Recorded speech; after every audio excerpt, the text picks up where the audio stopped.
experimental design and experimental design analysis and evaluation. jadwalka saddexaad afraad wuxuu ka hadlaa isagana written scientific thesis habka loo qoro thesiska ama buwaagta maaragtay buwaagta tafarrujka aba scientific paperska intaba habka loo qoro. jadwalka u dambeeyana wuxuu ka hadlaa isagana methods of presentation marka buugaaga aad conclusion samaysid oo aad soo gabagabaysto analysiska aad samaysid habka loo sameyn lahaa isagana waxa loo yaqaana presentationka hadduu yahay oral presentation ama mid loo yaqaano graphic presentation is intaba. Chapter 1 we started. Chapter 1 wuxuu ka hadlaa marka introduction to scientific research methodology. First we start the definition of the science. Science maxaa lahaa aan ka bilaabana definition keena waxaa la marka science waxa loo yaqaanaa waa intellectual activity carried on by humans that is designed to discover information about fact.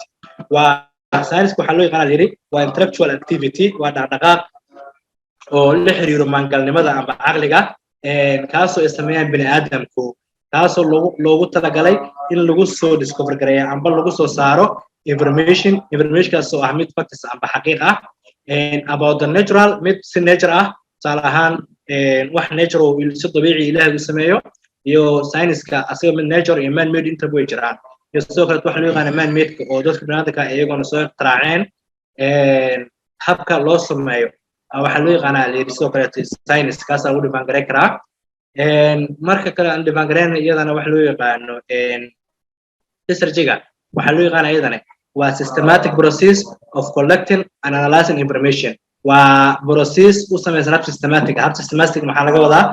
laga wadaa yani wax qorsheysan oo qofku si system ah oo nidaami ah wax nidaamsan oo qofku u diyaarsaday waa systematic process waa process habaysan kaasoo loo marayo collecting analyzing information in xog la soo ururiyo iyo in xog la analyze gareeyo waxa kale la dhihi karaa markeedana data ama fact intaba waa analyze information means waxa la analyze garanayo maxay yihiin waa data ama waa facts oo xaqiiqooyin iyadana in order sababta maxaa loo sameeyaa maxay tahay markay in order to discover si maaragtay loogu sameeyo daafur ama si oo dah looga qaado new knowledge cilmi cusub ama cilmi hore u jiray in lagu sameeyo expansion amba in la balaariyo iyadana waa kana unverified existing one cilmi hore u jiray iyadana in la sameeyo marka waxa la markay primary aim ujeedada ugu weyn oo laga leeyahay science-ku waa to collect facts waa in xaqiiqooyin la ururiyo kaliya ujeedada ugu weyn oo science-ka dhan loo isticmaalo waxay tahay waa collecting of facts amba collecting of data inta waa dhigi kartaa sidoo kale asagana waxa la markay ultimate purpose of science isagoo maxay tahay markay waa to detect in la soo saaro iyagana the order that exists between among the various factors and scientific research methodology maxaa la markay waa kan waxa la markay scientific research method waxa la iyadana waa is a tool waa hab that helps scientists kaasoo ka caawiyo dadka scientists-yaasha ah and the rest of us iyo dadka kale to anaga ka midna iyadana to discover si maaragtay loo soo iqtiraaco ama dah looga qaado information ama solve problems hab loo xaliyo and determine answers to questions iyo habka iyo sidoo kale go'aanka loo gaaro in looga jawaabo su'aalo kuwaas oo la xiriiro logical format su'aalo caqliyeysan ama la xiriiro hab caqliga and it provides step by step waxaana marka loo maraa iyadana la step by step yani process ama hab isku xigo iyadoo la qaadayo tilaabo marka general direction is okay that's haddaan isku dayno maaragtay in luqadan dulmarina aan dhahno waqtigan uu nagu soconaa waa maadadan time dheer nagu cunee marka si guud ahaan luqadda isku fahmi karaan dhammaanteena Soomaaliga isku daya inaan ku soo koobi karo sidoo kale waxaa la dhihi karaa marka scientific research waxaa loo yaqaanaa iyadana waa process of inquiry and investigation waa process loo sameeyo waxa loo yaqaanaa inquiry-ga ama investigation ama waxaa ka dhigi kartaa soo kaleeto waa systematic methodological and ethical waa hab system oo diyaarsan kaasoo loo sameynayo hab ethical ah sidoo kale waxaa dhigi kartaa scientific research methodka asagana can help wuxuu dadka ka caawin karaa in lagu solve gareeyo practical problems and increase knowledge problemyo oo practicalis oo jiro sidoo kale tan ama increase knowledge in cilmi markaas jiro maaragtay la kobciyo inta waa loo sameeyaa scientific research-ga okay purpose of research ujeedada ugu weyn oo research-ga laga leeyahay maxay tahay marka here waa kuwan ayagana qodobada ugu weyn oo research-ga laga leeyahay waxa la marka waa to review existing knowledge in review lagu sameeyo or synthesize يعني وإن ريفيو دب ملعس لو سمايو علم هرو جري سو كليتو حدي كرنا سجنا investigate existing situations or problems يعني بربلاميو أم بحالة جري جنا in investigation لو سمايو أو بارتان لو سمايو provide solutions to problems in the studio solutions أم بحالة أو بربلامي من هذا إليهن explore and analyze more general issues يعني وحيابا أنت سكتم وين يجنا إن لقوا analyze جري أم لو سمايو explore وحلها ووينين أم expansion construct or create new procedure or system in la sameeyo ama in la abuuro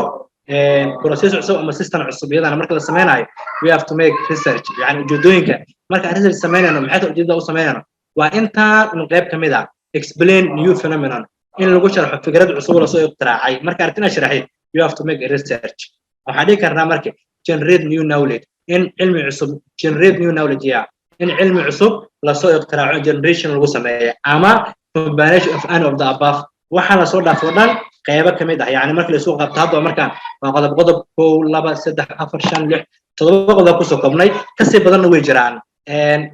marka ama intaas maragta qayb marka laba la soo qabto combination loo sameeyo bas saddex nooc ay doonto ahaatee combinationka oo qaybahan above ku sheegnay wax kamid ah inta loo sameeyaa la marka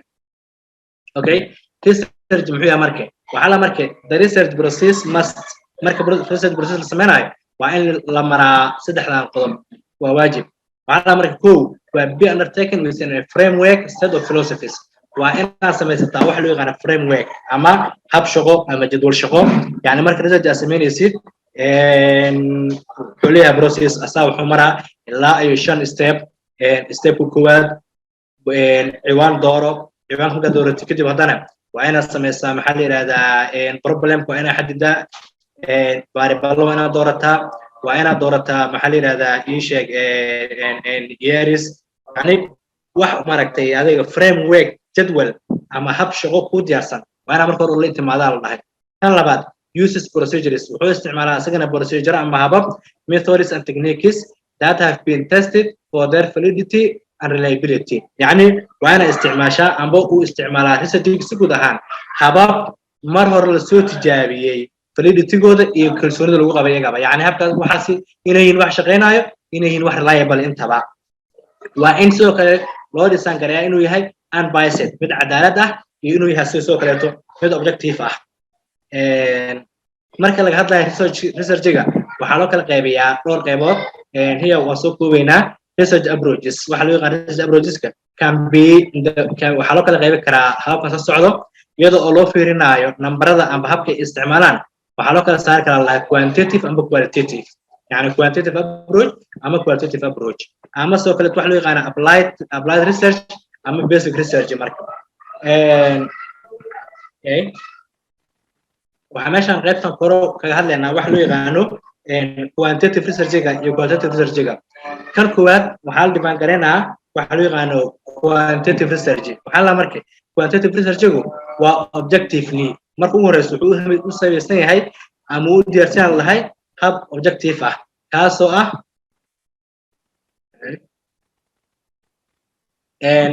collecting analyzing numerical data in la soo collect gareeyo in la analyze gareeyo data oo u qoran hab number ahaana it concentrates on measuring the scale soo kaleeto waxay concentration ama focus ka saartaa inay cabirto wax loo yaqaan scale waa waxa la karaa marka aan sameynayno ii sheeg soo qaad ba baaritaanada marna waxa aan detect gareynaa aan soo qorinaa nambaro marna waxaan qorinaa waxaan nambaro ahayn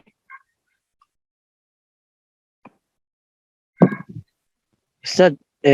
quantitative-ka si yar waa wax yar mugdi ay jiro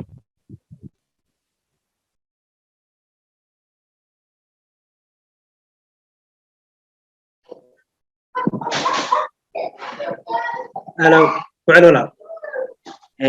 quantitative-ka wax yar ku soo celiyay mugdi ay yar jiro si wanaagsan uma fahmo okay ku xilna diyaar waay marka laga hadlayo si guud ahaan quantitative iyo qualitative waxay la xiriiraan midna waxa la isticmaalaa iyadoo oo loo sameynayo by samples waa marka la joogo qualitative-ka marka laga hadlayo quantitative-kana waxaa la isticmaalaa iyadoo la isticmaalayo by numbers tusaale ahaan marka aan rabno inaan ogaano hadda inta qof uu kasoo qayb gashay seminaarkan yar oo kooban da'dooda oo kaleeto waxaa qoraynaa numbers marka xaaladaas oo kaleeto research lagu sameynayo waxaa loo yaqaanaa quantitative marka aan fiirinayno dadka kalaradooda yani hadda shaatiyada aan ku libisanahay oo kaleeto kalarkooda yani waa symbols marka symbolo waxyaaba la xiriira oo la detect gareynayo waa qualitative waa marka symbol la xiriiraan marka ay la xiriiraan numberana waxaa dhihi karnaa waa quantitative waxaa la marka quantitative researchigu mar walba wuxuu maaragtay la shaqo galaa ama wuxuu shaqeeyaa hab objective ah kaasoo ah in lasoo collecte gareeyo oo lasoo analyze gareeyo numerical data sidoo kale wuxuu focuska saaraa lahayadane waa in la cabiro scale waa any number waa number on kuwaasoo noqon kara range ama frequency ama wax kaleeto lamid ah this type of research marka researchiga oo noocan ah inkastoo uu ka adag yahay marka in lasoo dhisan gareeyo laakiin badanaa waxaa loo sameeyaa statistical presentation marka laga hadlayo asigana qualitative research waxaa la marka waa subjective kii hore meesha ka ah objective kan inta badan oo isticmaalaa subjective-ka waana wuxuu la xiriiraa inta badan waxyaabaha nature-ka oo coloriska waxyaabaha oo maaragtay la nooca ah tusaale ahaan waxaa meesha usoo qaata marka waxaa la marka subjective in nature then quantitative research involves wuxuu la xiriiraa marka examining in lagu baaro and reflecting less tangible aspects of the research subject tusaale ahaan values-ka yani qiimaha waxa marka la sameynayo ama attitudes-ka ama perceptions-ka fikradaha dadku ay qabaan oo kaleeto waa subjective way kani objective ma ahan oo cadaalad ma noqon kara mar walba waxaan maleynayaa time-ka haddii uu yaro go'o isla linkiga le marka kaleeto joins oo leheynaa insha allah waa zoomko si waxaan ku isticmaalnaa free ahoo wuxuu ku xadidan yahay only 30 minutes keliya marka 30 minutes keliya wuu jarmaa insha allah markuu jarmo isla kana dib u soo raaca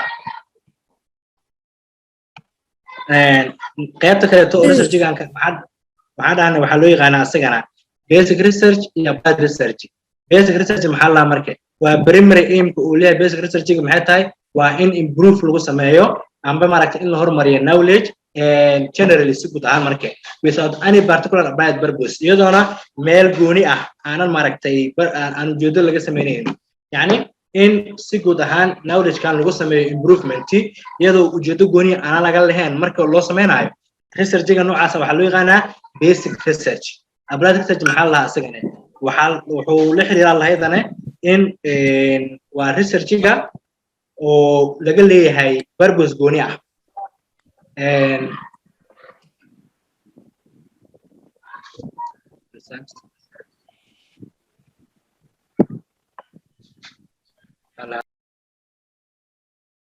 iyadoo laga leeyahay yiri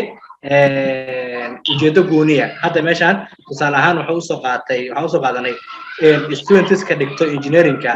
waxaa laga rabaa inay soo sameeyaan amba applied research ku sameeyaan problem amba solve oo la xiriiro research project yani waa qayb gooniyo iyaga loo iclaamiyey marka yani maadaama ay leeyihiin qayb gooniyo ay interest gareynayaan waxaa loo yaqaanaa applied research kan kaleeto oo basic ahna isagana waxaa waaye keliya waa marka aanan la ictimaadinaynin qayb gooni ah basic research-ga waxaa loo kala qaybiyey meeshaan laba qaybood markii basic research waxaa loo kala qaybi karaa lahay pure basic iyo strategic basic maxay kala yihiin marka iyagana pure basic waxaa la marka in lagu sameeyo new knowledge iyadoo oona loo sameynayna la marka long term benefits yani benefits oo long term ah iyadoo loo sameynaynin oo ku saabsan kaliya advancement of the knowledge yani benefit laga leeyahay kaliya waa inay hataa advancement of the knowledge waa in benefit kale ay soo jirin strategic basic research maxay tahay iyadana waxaa loo sameeyaa iyadana iyadoo loo sameynayo direct into specified broad areas yani qayb yaroo gooni ah iyadoo oo laga rajaynayo useful of the discoveries yani marka iqtiraac laga sameeyo ujeedooyin iyadoo laga leeyahay si guud ahaan sagaalkan qodob meesha ku qoran sagaalkan qodob meesha ku qoran si guud ahaan marka laga hadlayo waa researchigo dhan inta qodob uu maro qodobka u koowaad marka research minutes maxay tahay formulating research about identify the problem يعني marka arabna research sameeyo horta research ga sameeynaa muxuu yahay يعني problem ka isna muxuu yahay arabna research gareeyo waa qodob koowaad qodobka labaad extensive literature survey waa ina sameeysaa wax loo yaqaan literature survey ama waa ina xog ka haysataa waxa aad adiga rabtid wax ku qortid waxa aniga aan rabaa inaan wax ku qoro hadii aanan past yearska xaaladii uu soo maray iyo dadka wax ka dhahay aan aqoonin ama aan xog ka helin ana wax kama dhihi karo so waa ina sameeysaa literature survey maxay tahay markay yani dadka adiga ka horeeyay wax ku qoray waxay ku qoreen waa ina survey ku sameeysaa haduu murug soo sameeysaa development of the working hypothesis ama saka dulu dhaho set of objectives waa ina ahdaaf dejisa yani problemka marka aad baarisid maxaa ahdaaf ka leedahay ahdaafta ka leedahay maxay tahay markay preparing research and sample design waa ina diyaarisaa research design ama sample design collect data xog soo ururi hadii xogta maaragtay primary naqanayso oo adiga aad isticmaalaysid questionnaire-ka ama habka loo mari jiray ama hadaas hello it is hard tonight right okay collect data xogtaada soo ururi in xog urur la sameeyo qodobka lixaad analysis of data in xogta soo kaleeto analyze gareeyo qodobka afraad hypothesis testing tan not compulsory every time waa laga yaabaa marka qaarkood in hypothesis adigoon sameynin research la sameyn karo waa optional laakiin objectiveska aad soo sameysay ama ahdaafta aad soo dejisay waa inaad test gareysaa inay yihiin kuwa sax ah oo adiga fikradda aad soo dejisay markii hore kugu raacsan ama hadii kugu khilaafsan generalization in la sameeyo iyo interpretation intaba qodobka u dambeeyo waa preparation of the report waa inaad report ka diyaarisaa testkaaga ama markaas soo martay sideedan process qodobka u dambeeyo you have to prepare a report waxa la marka meeshan yani sagaalkan qodob kaliya ma aha mar walba processka ama habka loo maray research-ga waxaa jiri kara hab kale oo kala duwan waxa marka but there is no single universal formal yani ma jiro hab nooc kaliya oo loo sameeyo scientific method-ka waxaa jiri kara marka hab kale oo badan oo ka duwan marka each researcher needs to turn the process to the nature of the problem and his her working methods yani qof walba habku ula dhilgareeyay si ku xiran tahay yani ma jiro hal way oo loo sameeyo research process-ka laakiin inta badan waxaa la isticmaalaa sagaalkan process la maraa iyadoo loo sameeyay paragraph ahaan iyadoo loo soo koobay waa kan marka ugu horeeyo inta ka soo bilaabanay define research problem ku haysto oo aad research gareysid waa inaad qeexdo inaad define gareysaa maxaa sameynaa marka review concepts and theories waxaa review gareyn oo dib u daalacane fikradaha iyo theoriyada problemkan waxaa kale oo soo kale u review gareysaa dib u daawactaa la marka research findings-ka waxyaabihii soo kale research findings-ka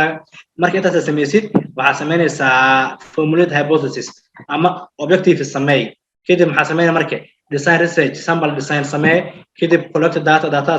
soo collect garay data analyze garay marka analyze garay kadib last step muxuu noqonaa asagana interpretation ku samee report-na ka diyaari waa process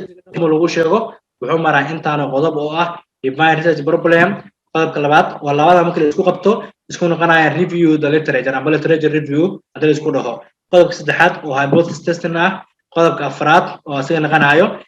in la sameeyo sample design ama research design in la diyaariyo collect data in xog la soo ururiyo xogta keentay analyze garay last 2 points oo ah interpretation and the report intaas oo qodob wuxuu maraa research-ga oo idilba okay let's go to the next waa ka markay qodobada hadda aan soo sharaxno oo sagaalkii ahaa mid u kala dul istaageynaa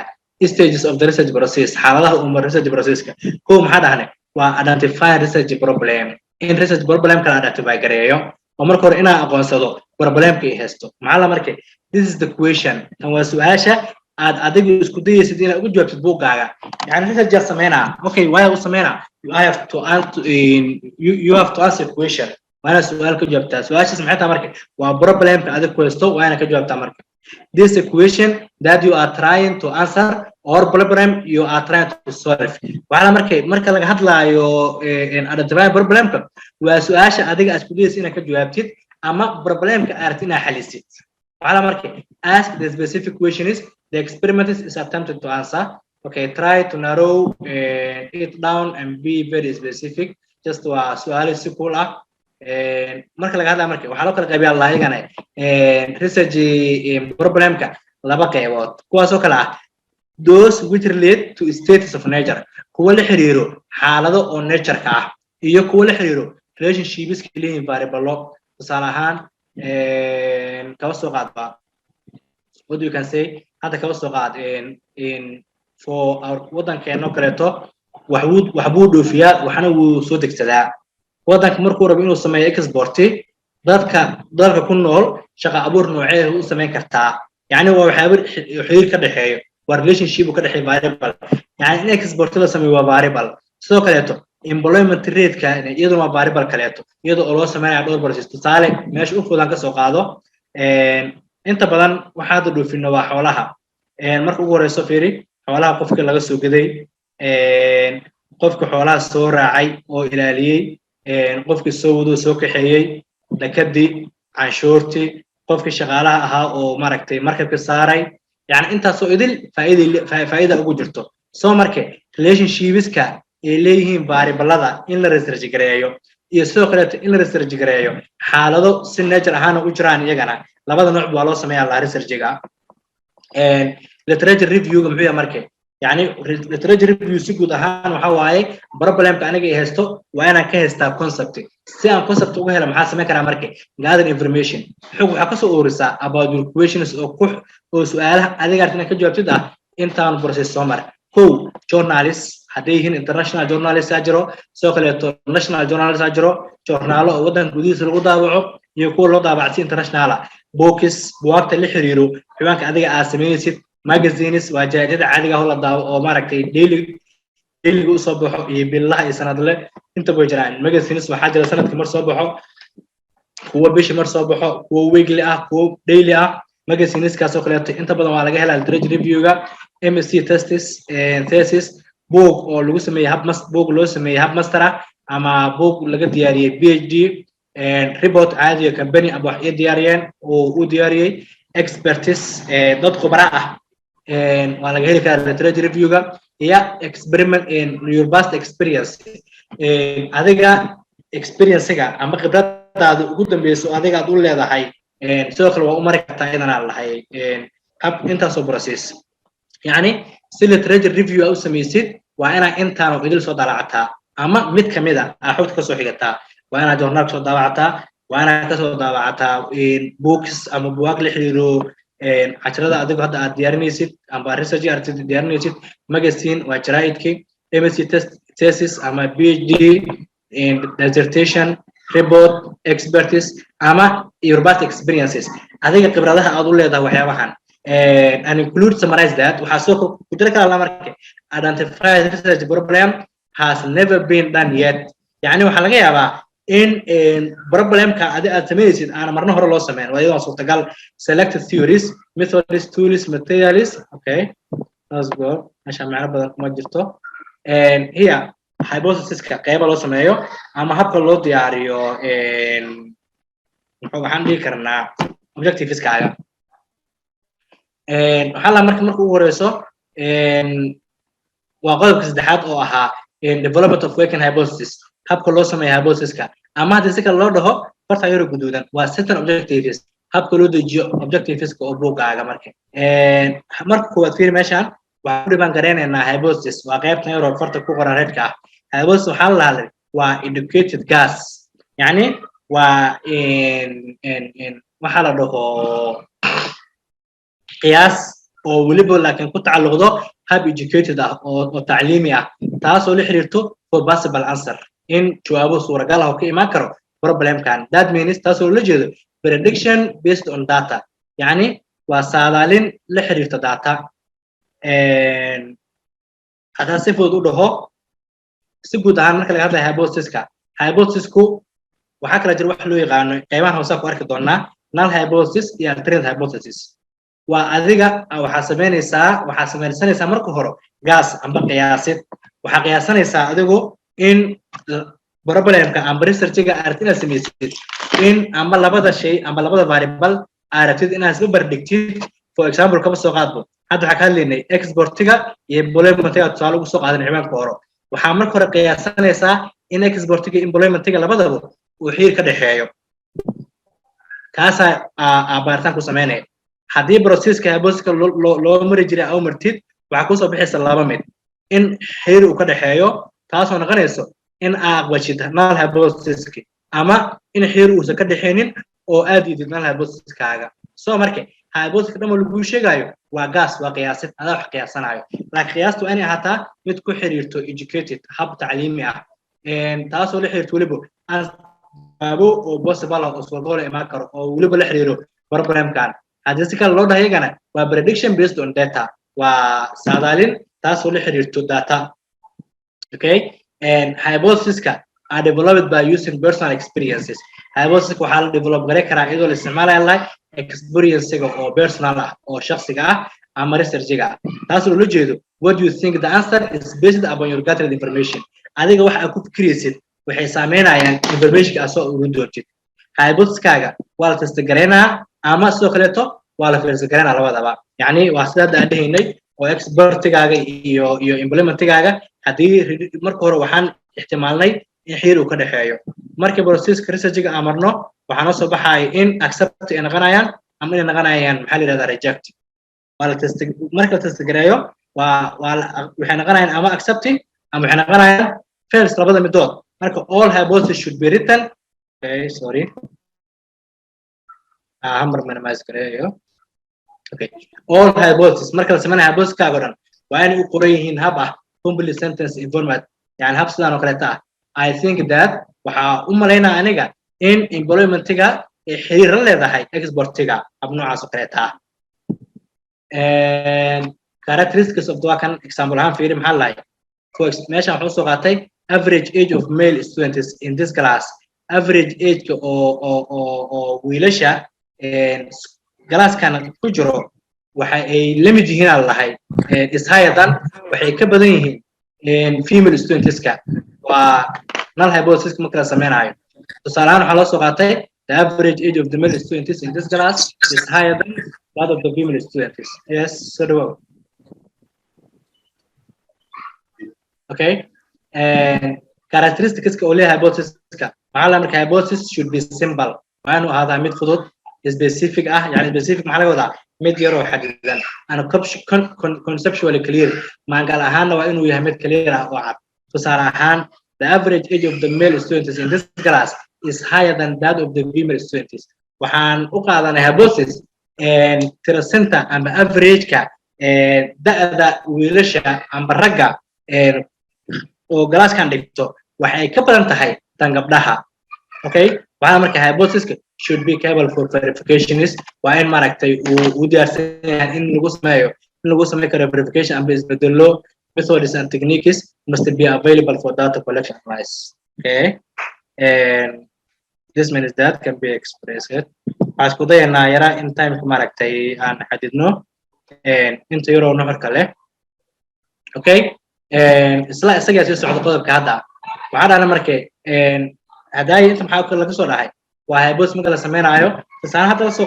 soo qaadan oo kaleeto waxaa loo yaqaanaa null hypothesis waa gaaska adaa sameysay maxaa jira marka wax loo yaqaano alternate hypothesis wax kala maahine waa adiga wixii marka hore aad soo qiyaasatay cagsigooda waxaa marka hore la soo qiyaasay in average male-ka wiilasha galaaskan dhigto ay ka badan tahay average age-ka gabdhaha dhigta galaaskan oo ahaa null hypothesis-keena muxuu noqonaa cagsigeeda kama badno waxaa la markay broadly inta weyn marka inta ugu badan there are two categories of hypothesis waxaa loo kala qaybiyaa laba nooc kuwaasoo kale ah research hypothesis oo null hypothesis la dhihi karo is expected to be true mar walbana waxaa la rajeeyaa inuu true yahay waa la ixtimaalaa kan labaad waa null hypothesis muxuu yahay marka asagana formulation-ka amba sameynta oo alternate hypothesis-ka is a convention in the scientific circles waa convention waxa waaye waa yani ka hor imaasho ama wuxuu naqdinayaa qaybtaa hore oo null hypothesis-ka ah waa kan maxaa la markay null hypothesis-ku is the opposite of the research hypothesis mar walba uu isku yahay research hypothesis-ka sidoo kale waxaa dhihi karnaa marka null hypothesis ama hypothesis-ka si guud ahaad of no difference is formulated as alternatives yani inta badan marka la sameynayo null hypothesis-ka waxaa la isticmaalaa kelimada no difference null hypothesis-ka kan alternative-kan muxuu noqonaa asagana there is a difference inuu farqi jiro yani no difference mid aha kalena muxuu noqonaa difference ay jiro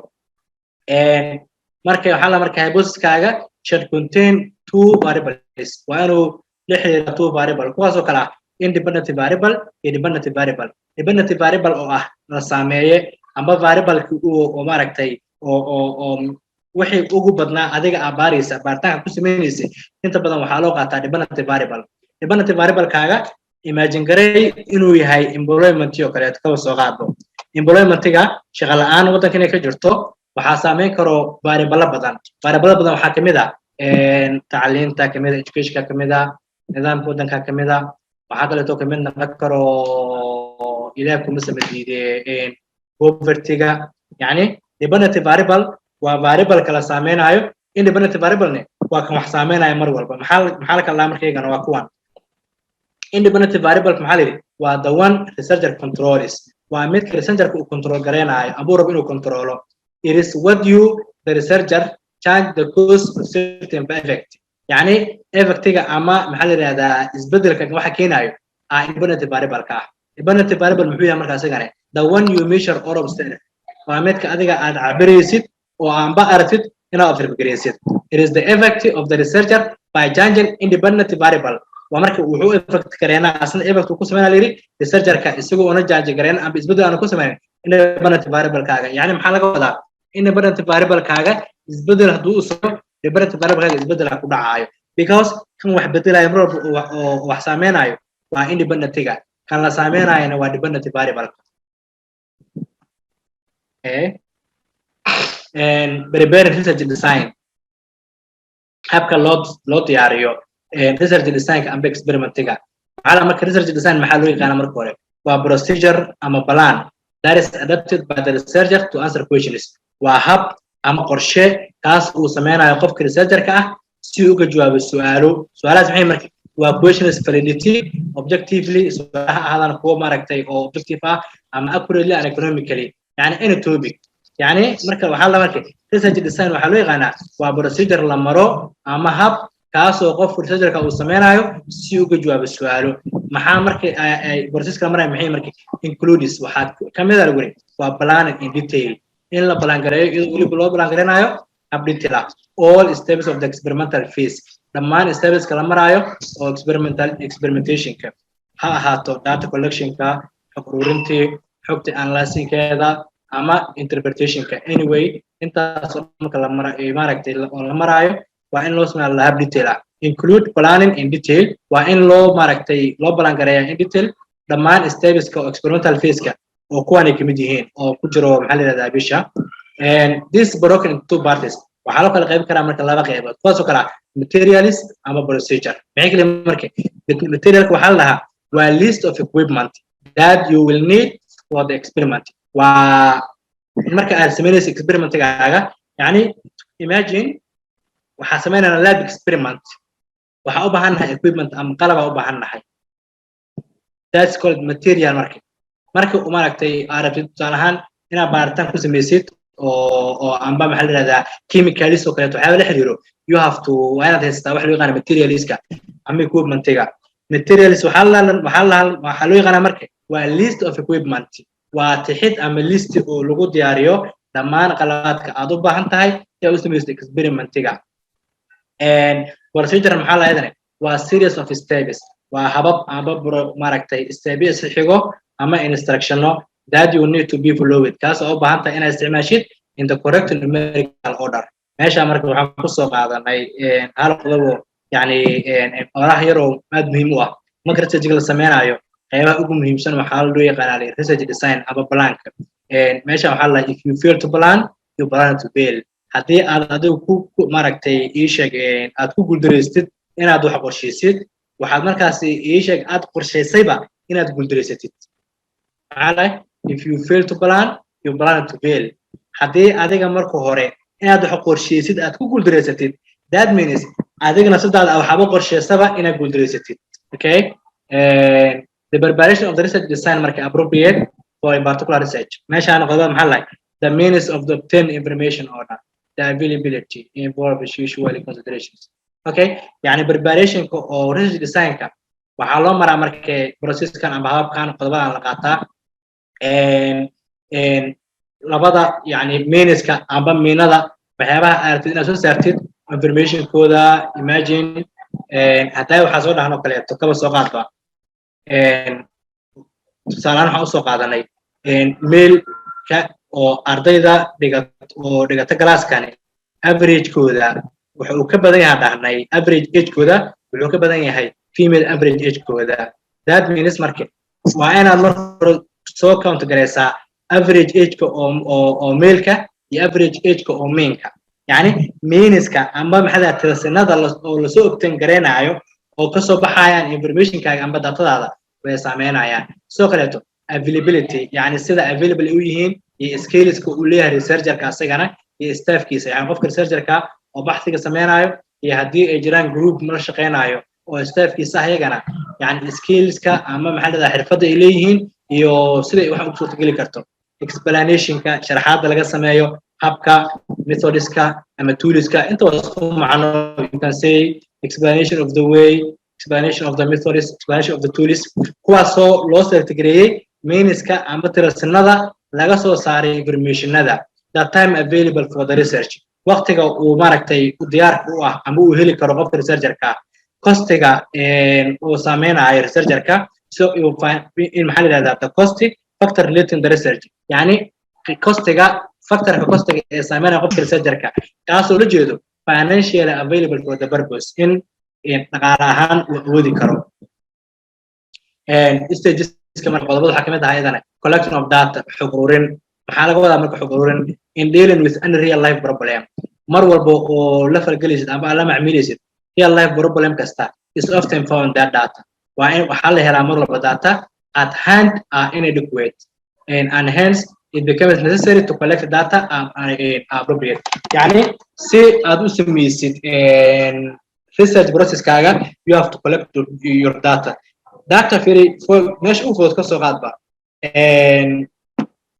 jaraa'idka ugu yar maanta akhrinaysid waxaa ku heli kartaa so many data yani 10 sano oo lasoo dambeeyo kaleeto recordkii la sameeyey last days hadda for example marka arabno inaan berito inuu roob imaanayo in kale aan forecast gareyno waa inaan naqaanaa last days amba 10 maalin u dambeysay 5 maalin u dambeeyey roob ma da'ay ma di'in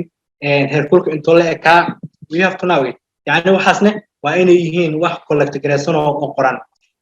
primary data can be collected either through experiment or through survey datada waxaa loo kala qaybin karaa laba nooc waxaa loo kala yaqaanaa primary data iyo secondary data marka laga hadlayo primary data waxaa lasoo collect gareyn karaa iyadoo la isticmaalayo experiment maxaa la wadaa yani in adiga survey aad samaysido meeshii adiga aad tagtid oo maaragtay experiment caadi la sameeyo ama through survey iyadana haddii qofka researcherka ah uu sameeyo experiment wiil ama gabar mid kuraba ahaadee wuxuu soo observe gareynaa some quantitative measures ama datada with the help she examines truth content his hypothesis yani qofka researcherka ah uu rabo inuu conduct gareeyo experimentigani wuxuu soo observe gareyn karaa mar walba nambaro yani marka aan kaba soo qaadbo aan rabo inaan ogaado hadda inta qofood oo maaragtay ku jirto seminarkan agekooda I have to write it waa inaan qoraa qofkan 15 jira 16 20 21 25 you have to write it collecting data market there are primarily two sources marka data oo la soo collect gareyna datada waxaa laga soo collect gareeyaa inta badan laba source kuwaas oo kala waxa loo yaqaan primary source iyo secondary source primary source maxay tahay marka those in which we need to conduct waa xogta kaaga baahan adiga inaad soo ururisid oo basically adiga aad diyaarinaysid waxa loo yaqaan primary source yani xog aan hore u diyaarsaneen oo adiga aad qoraysid tusaalahaan questionnaire aan diyaarinay questionnaire aan su'aalo u qaybinay dad u qaybinay jawaabahaas ay kasoo bixiyaan marka aan qiimeynayno that's called primary source ama xog diyaarsan oo tusaalahaan inta badan xogga waxaa laga heli karaa websiteyo ama maxaa la yidhahdaa institutionada dowladda oo kaleeto hadda dowladdu qayb national statistics database noo sameysay way ku mahadsan yihiin yani xog diyaarsan iyo xog aan diyaarsaneen yani xogta diyaarsan oo meel aad ka soo qaadanaysid waxaa loo yaqaanaa secondary source tan adiga aad diyaarinaysidne waa primary source maxaa la marka primary source maxaa la those in which we need to conduct a new own survey waa kuwa annaga noogaga baahan inaan sameyno survey cusub for gathering information si aan usoo ururino marka information at different levels with regard to the input yani information oo weliba different levels kala ah secondary source maxay tahay ayadana those which are made available waa kuwa maaragtay available ah oo hore u diyaarsanaa or have been collected for other research purposes ama hore loogu diyaariyay research purposes kaleeto waxaa loo yaqaanaa secondary data iyadana okay waxaa la markaa waa primary source iyo secondary source kuwa anaga aan diyaarinayno oo cusub waa primary kuwa meel ka soo qaadanayna waxaa loo yaqaanaa dhahan iyagana secondary okay waa weli waxaan ku jirnaa qayb collecting data iyadana marka waxaa la markaa in the case survey adiga assignment survey ama datadaadu ay tahay mid oo primary data waxaa u samayn kartaa intaan oo process by observation in the ama shaqo meel ka socoto kaleeto ayna meesha adiga aad tagtid oo goobjoog ah u tahay oo hooshi aad ku og tahay waa iyadoo loo samaynayo by field in meel lagu wado ama lab oo kale through personal interview foolka fool ah inaad qof is war fadhiisatiin qofka su-aale aad weydiisid kadib aad xogta sida u record garaysid through group interview ama syndicate waa isku macno through syndicate ama group interviews iyagana in interview lala yeesho oo si group ahaana by questionnaire waa su-aalo lagu diyaariyo warqado loo qaybinaya dadka kadib dadka loo qaybiyo maxay sameeyaan iyaguna dibay ugu soo celinayaan iyagoo kusoo jawaabayaan through schedules iyagana in iyadoo loo sameynayo jadwallo waa iska hab interviewga ah ama qaybo lamid iyadana marka intaanu process waa marka processyada loo maro marka aan rabno inaan diyaarino waxa loo yaqaan primary data waa kan iyadoo loo soo koobay by graph ahaan iyadoo loo soo koobay collection data method of collection data marka datada ay tahay secondary source waxaa sameynaya kaliya waa documentskaaga waxaad ka heli kartaa government publications daabacad dowladda ay samaysay research hore loo sameeyey census waxaa la lahaa waa population of interest-gaaga marka dhammaan la soo tiriyo kaba soo qaad waxaa rabnaa deegaan dadka ku nool oo kaleeto inaan research ku sameyno dhammaan dadka deegaan ku nool marka kulligood wareys lala yeesho waxaa loo yaqaanaa census waa yani dhammaan all population of interest-ga marka kulligood maaragtay iyo sheeg xogta laga soo ururiyo census lahaa personal records qof shakhsi ah record oo hore u diyaarsaday client histories and service yani intaani waa processyada loo maro secondary source waxaa laga helaa laguri intaanu jid primary source maxay tahay marka waxaa loo isticmaali karaa by observation ama by interviewing ama by questionnaire observation maxay tahay markeedane laba mid loo sameyn karaa by participant ama non participant inaad meesha adiga tagtid ama inaad tagin oo aad ka qayb gelin labadaba interviewing maxay tahay marka waa structured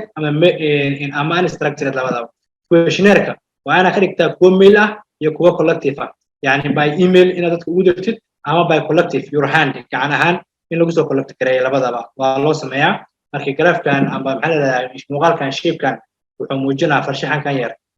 methods of data collection preparing design-ka weli ku jirnaa iyadana determining sample design yani sample design ka loo sameeyo that means in laga hadlo wax loo yaqaan population-ka ama sample-ka isbardhigooda a brief mention of the important sample marka wax yar meeshan looga hadlaa habka loo sameeyo sampling waxaa jira wax loo yaqaano deliberate sampling ama haddii si kale loo dhaho purposive sampling ama non probability sampling inta badan non probability sampling-ka ama sampling-ka aanan ku dhisnayn probability-ga yani ma ahan cadaalad tusaale ahaan deegaan oo kaleeto waxaan interest garaynaynaa ama fasal kaba soo qaadba galaas ay dhigtaan 50 qofood waxaan rabnaa inaan ogaano heerka aqoonta galaaskaas ay leeg tahay haddii dadka su-aalaha aan rabo inaan weydiiyo already maskaxda anaa ku haysto oo hebel iyo hebel iyo hebel iyo hebel iyo heblaayo su'aalaha weydii in maskaxda iga jirto taasi ma ahan probability sampling because dadka dhammaan kamid ah maxaa la yiraahdaa population-kani chance isku mid ma lahan kaasoo kale waxaa loo yaqaanaa purposive sampling ama non probability sampling simple random sample waa si cishwaay ah yani probability sampling dhammaan dadka oo maxaa ii sheeg population-kaaga oo kamid ah waa inay leeyihiin same chances ama fursad amba chances isku mid ah simple random sampling inta badan waxaa loo sameeyaa si cishwaay ah habab kala duwan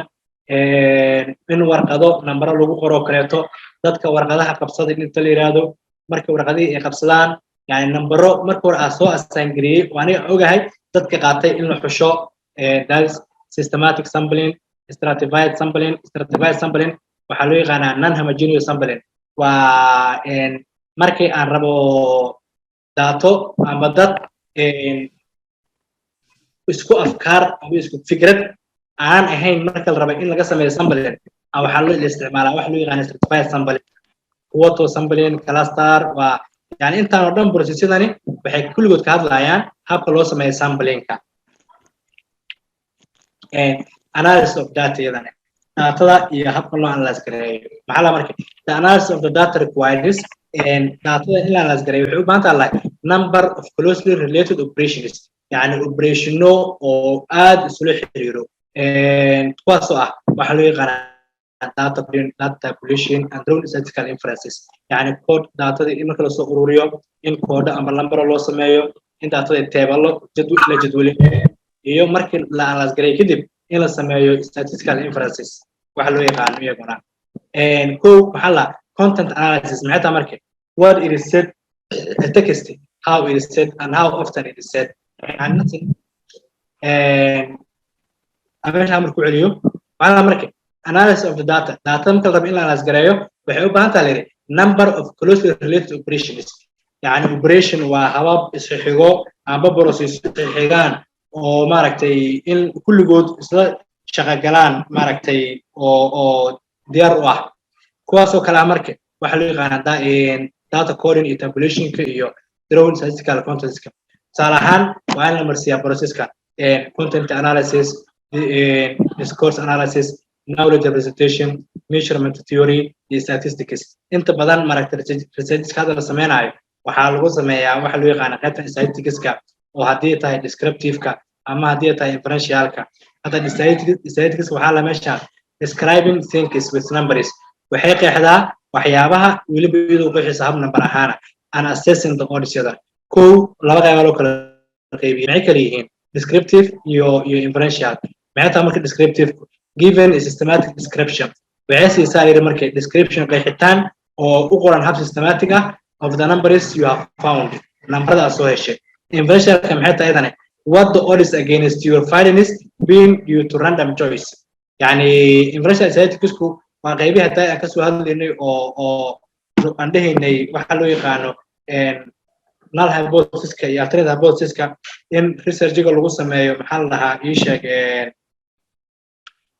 acceptance ama rejection intaba waa statistical hypothesis-ka ama hadda si kale u dhahno inferential statistics waxaa loo yaqaanaa si guud ahaan yani sample yar aad qaadatay sample-kaaga natiijada ka soo baxdo marka population-ka guud dib loogu soo celiyo waxaan dhihi karnaa waxaa loo yaqaanaa descriptive statistics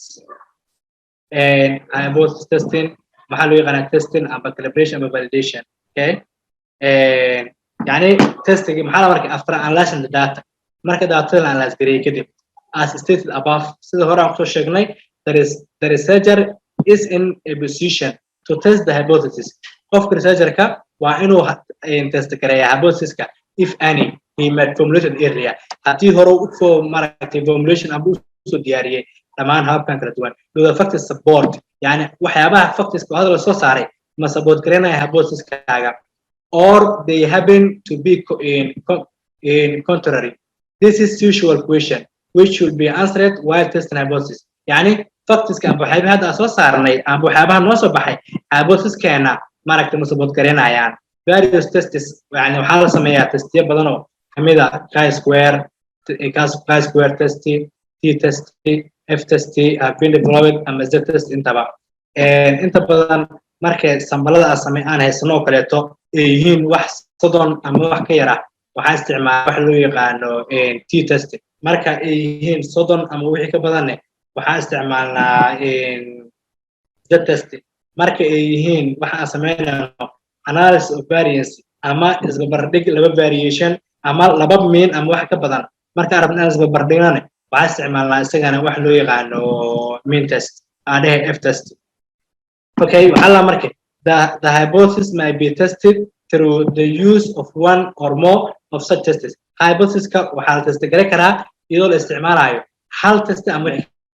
ka badan iyadoo ku xiran markay the nature and the object of the research inquiry yani nature-ka ama research-ga hypothesis testiga will result in either accepting the hypothesis or in rejecting hypothesis testigana wuxuu result gareynaa ama waxa ka dhasho in la aqbalo hypothesis-ka ama mala awaalka aad soo sameynay ama in la reject gareeyo haddii researcher-ka had no hypothesis uuna wax hypothesis soo sameyn marka horeba to start with generalizations established on the basis of data might be stated as hypothesis to be tested. Hadii qofka oo researcher-ka ah marka hore uu soo sameeyay wax hypothesis ah wuxuu sameyn karaa la marka yani si guudaan generalization yani natiijo ku soo dhasho si guud oo general ah oo maaragtay uu sameyn karaa in state hypothesis kaaga. Okay, error risk oo la sameeyo marka la sameynayo hypothesis tagana maxaa kamid iyadana the study design is selected as a bold in study design kaaga loo select garay hab qalad ahaana in sampling procedure kaaga si qalada yani sampling ka sameeynayay hadii qalad ka dhaco hypothesis kaaga uu qaldama method of data collection ka haduu yahay inaccurate and data collection method ka sameysay haduu yahay mid inaccurate soo kaleeto wuxuu sameeynaa asna qalada ka dhacayo hadii analysis kaaga sameysay uu yahay wrong soo qalada dhacayo iyadana hadii statistical procedure ka oo la sameeyay haduu yahay inappropriate conclusion drawn and incorrect amba conclusion kala sameeyay haduu yahay mid qalada asigana waxa dhacaysa la guuriso kaleeto hypothesis kaaga uu qaldama yani waa error risk dhaco marka test hypothesis la sameynayo waa intaan lagu soo koobay waa laga yaabaa in kuwa kale ay dhacaan iyagana qodobka u dambeeyo waa generalization and interpretation yani marka wixii dhan la sameeyo natiijooyinka amba maaragtay interpretation amba wixii ina tarjumo ama si kale loo dhaho waa conclusion and recommendation waa gabagabeynta iyo maaragtay recommendations hadii hypothesis kaaga la test gareeyay upheld several times it might possible for the researcher to arrive at generalization that means to build a theory yani hadii qofka oo hypothesis testiga sameynaya ama researcher-ka oo testiga uu sameeyay several times dhowr jeer waxa ka dhalan karta marka in research-gaaga uu meeshaas ka soo baxo waxa loo yaqaano generalization ama build theory fikrad in meesha ka dhalato. As a matter of fact, the real value of the researcher lies in its ability to arrive at a certain generalization. Yani si guud ahaan markaan ka hadlo qaybtan oo interpretation ka waa natiijooyin kaaga soo baxay hypothesis kaaga waxa uu hadlaysaa si guud ahaan kaaga tusaale wix ciwaanka aan qaadatay hadii uu ahaa export employment daay tusaale aan qaadanay weli sidaba ka ceenay waxa ku soo baxay in accept uu yahay ama in exportigu uu saameynayo employment-ga maxaa la marka si guud ahaan exportiga wuxuu saameynayo employment-ga sidaa darteed markii hadii wadanka uu exportis badan sameeyo ama waxyaabo badan uu dhoofiyo wadanka wuxuu dadku shaqo badan heli doonaan yani wixii natiijooyin ku soo dhashay in generalization lagu soo sameeyo objectives kaaga waxa loo yaqaanaa interpretation. Okay, and preparation the report. Okay, it's okay. And criteria of good research and research kaaga markuu yahay mid fiican iyo markuu uu saahan see loo kala gartaa markuu yahay good research-ga waa in laga raadsadaa qodob. The purpose of the research should be clearly defined and common concepts be used. Yani purpose-ka research-ga waa inay tahay mid clearly defined mid aad u cad and sidoo kale taasina common concepts be used waa in la isticmaalo conceptyo oo si guud ahaan oo dhammaan research-ga ay ka wadaysan yihiin. Research procedure used all isticmaale should be described in sufficient detail to permit another researcher to repeat the research for further advancement keeping the continuity of what has already been attained. Yani qofka researcher-ka oo research-ga sameynayo xogta uu sameynayo waa in aysan ahayn mid hore loo sameeyay yani the research procedure used should be described in sufficient detail waa inay tahay mid u qoran hab sufficient ah to permit another researcher si uu ogolaado qof kale oo researcher-ka to repeat inuu dib u sameyn karo research for further advancement inuu ku sameyn karo yani horumarin yani ciwaanka hadda aad adigu ku sameynaysid baxsiga hadii adigu qofka dambeeyo uu u baahdo inuu ku sameeyo research waa in ciwaankaasi uu qofkani meesha adiga ageysay meel kale oo ka sii maaragtay weyn uu geey karaaho meel laga bilaabi karo ay leedahay. The procedural design of the research should be clearly and carefully planned and procedure or design research-ga waa inay tahay mid carefully planned si maaragtay oo taxadir leh mid loo plan gareeyay to yield researches that are as objectives are possible was objective inta macquul ah. And while marka qofka researcher-ka should be report with complete frankness follows waa inuu soo report gareeyaa waliba si completely yani marka uu reportkaaga ama buugaaga researchga dhameeyo. The analysis of the data should be sufficiently adequate. Waa in analysis-ka datadaada waa inay tahay mid oo maaragtay mid in badan maaragtay lagu kalsoonaan karo ama maaragtay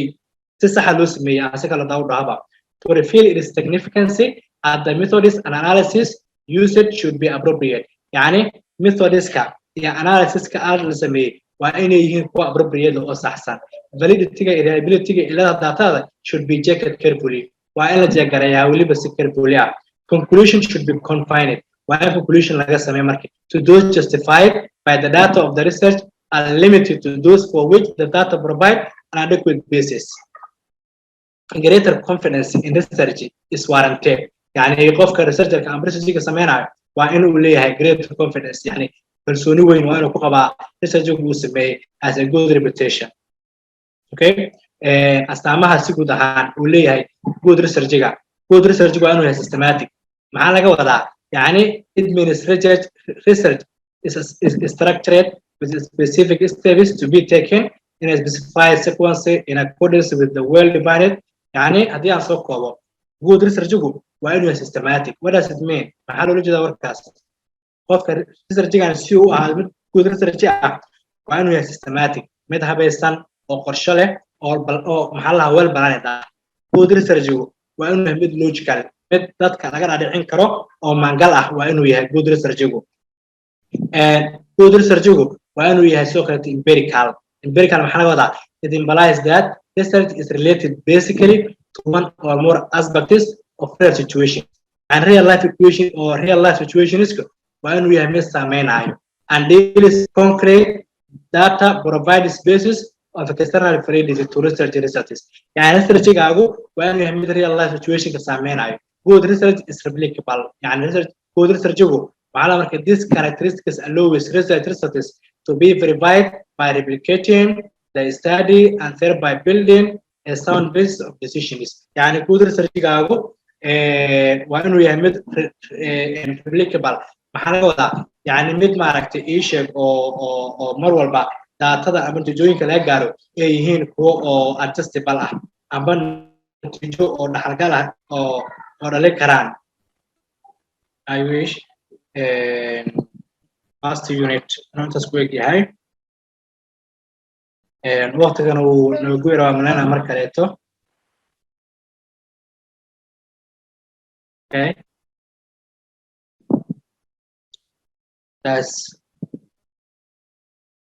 okay, soo dhawaada hal iyo labo wixii su'aal oo soo dhaweynaa inkastoo time-ku uu noogu yaraa haddana xilliga uu talagalno 1 hour ahead bardayna. I wish inay sii gabagaboobayso 7:30 oo ahaa balanku, haddana waa 8:42 Africa time.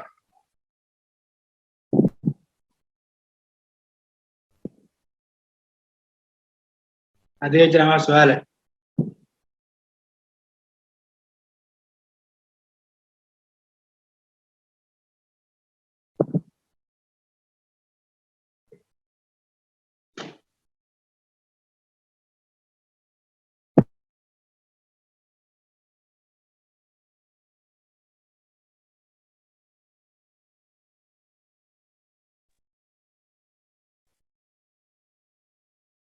Okay,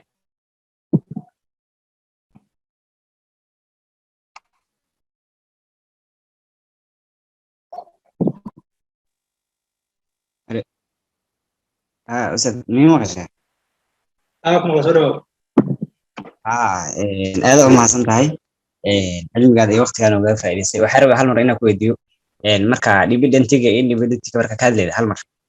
inaa noo faahfaahiso kan independent-ga macnaha aanan fahmin. Okay, marka si guud ahaan la sameeyaa research-ga in variables-ka aad dooranaysid waxay ka ciyaaraan door muhiim ah. tusaale ahaan way dhici kartaa marka qaarkood dependent variable hal ka badan in la sameeyo. haddii hal uu yahay independent variables way tiro badnaa karaan iyaguna. haddaan si kale u dhaho mar walba variable-ka la saameynayo waxaa loo yaqaanaa dependent variable. kuwa wax saameynayana waxaa loo yaqaanaa independent variables-ka. tusaale ahaan hadda waxaa usoo qaadanay kaba soo qaadba ardayga dhiganayo galaaska aqoontiisa maxaa saameyn karo waxaa saameyn karo imagine student at class form 4 arday dhiganayo galaaska u dambeeya dugsiga sare dhiganayo aqoontiisa rabna inaan qiimeeno waxa u qaadataa inuu yahay dependent variable-kaaga waxaa ka dhalan kara meeshaas dhowr independent variable waxaa saameyn karo macalinka maadada dhigayay waxaa saameyn kara biicada waxaa saameyn kara muqararka waxaa saameyn karo timeka waxaa saameyn karo iskuulka nafsadiisa waxaa saameyn karo familigiisa yacni dependent variable-kaaga waa mar walba variable-ka oo maaragtay iisheeg oo main topic-gaaga la xiriiro kaasoo inta badan saameynayaan independent variables-kaaga yacni independent variables waa kuwa wax saameeyo dependent variable-kan waa kala saameynayo mar waliba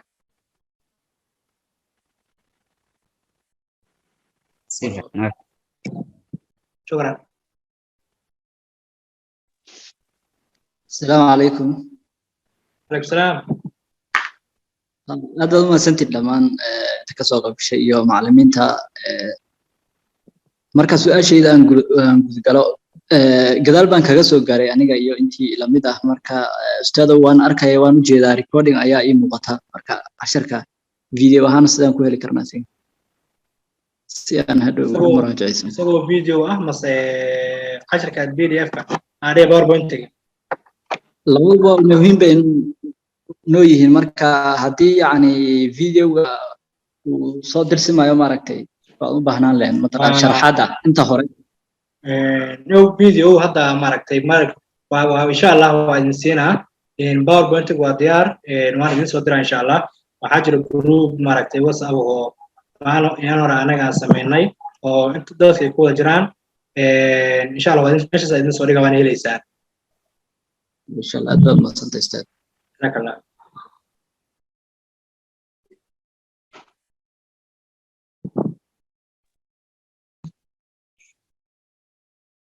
أوكي شكرا لكم هذا ما سنتين.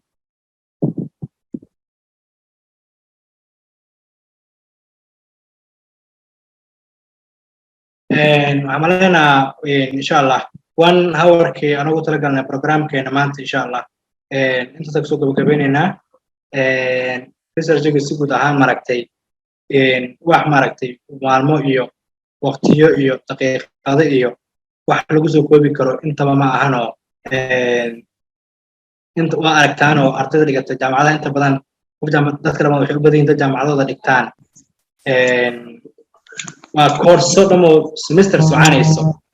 marka hadda anaga waxaa keliya overview bisa ka sameynayna maahine wax oo koorsada si guud ahaan maragtay loo guda gala ma laha waqtigana aad ugu koobnaa koorsigana koorso aad muhiim ugu heeday marka kasoo qaybgalkiina dhammaantiin aad ugu mahadsantihiin shukran lakum dhammaantiin هذا ما سنتي شكرا